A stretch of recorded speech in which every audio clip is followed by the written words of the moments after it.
उसकी जो भावना होती है, और दूसरा उसको ये थोड़ा सा मैं आपको तो बीच में इंटरप्ट करूंगी। बहुत खास तस्वीर है ये, इसलिए खास है क्योंकि आज तीनों सेनाओं के विंग कमांडर के रूप में हमारी राष्ट्रपति जो द्रौपदी मुर्मू है वो सलामी लेने वाली हैं। देखिए वो अब निकल चुकी हैं और आज 40 साल के बाद मैं बता दूं आशा जी कि ये मौका आया है जब वो ऐतिहासिक बग्गी, जो कि कहानी ये बताती है कि जब भारत और पाकिस्तान में आपस में इस वाइसरॉय हाउस, उसका समय का जो आज का राष्ट्रपति भवन है, यहाँ जो कुछ था उसका भी बंटवारा हुआ। ये बहुत मजेदार बात है, एक रोचक कहानी है पूरी।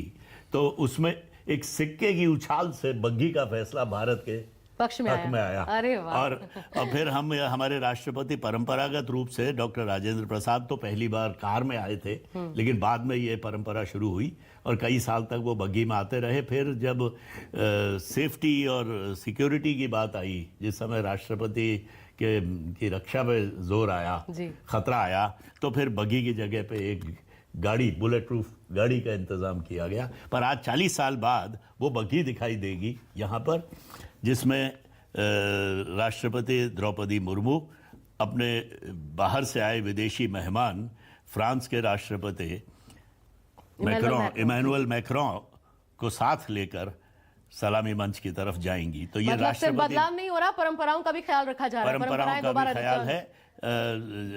ऑफकोर्स ये बात सही है कि खतरा तो आज भी उसी तरह का है, ज्यादा है, लेकिन ये हिम्मत की बात है। ये हमारे सिक्योरिटी फोर्सेस को सलाम है जिन्होंने ये हिम्मत की है कि राष्ट्रपति आज अपने विदेशी मेहमान के साथ इस बग्गी में जाएं, और खुली बग्गी में। और ये जो प्रेसिडेंट्स बॉडीगार्ड हैं वो उनके साथ चलते हैं इस बग्गी के साथ में, और राष्ट्रपति भवन में ही रहते हैं प्रेसिडेंट बॉडीगार्ड।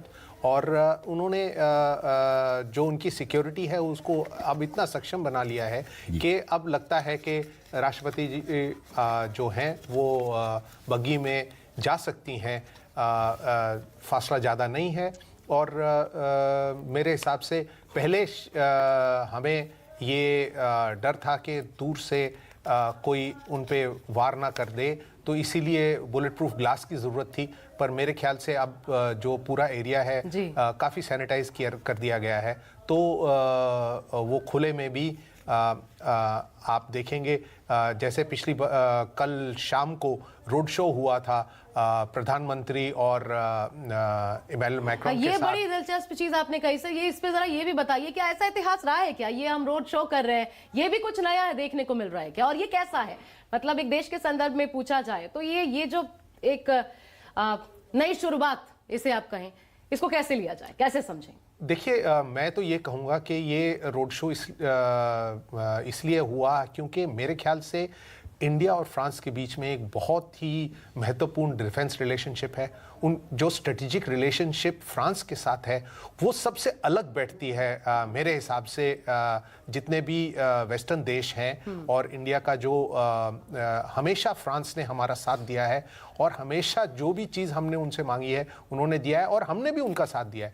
तो मेरे ख्याल से ये जो रिलेशनशिप है, ना ही दोनों देशों के बीच में एक बहुत स्ट्रॉन्ग रिलेशनशिप है, लेकिन देश के नेताओं के बीच में भी एक स्ट्रॉन्ग रिलेशनशिप है, एक इमैनुअल मैक्रों और प्रधानमंत्री मोदी के। और ये छठी बार है, मैं इसमें ये भी जोड़ दूं सर, दोनों क्योंकि आसन्न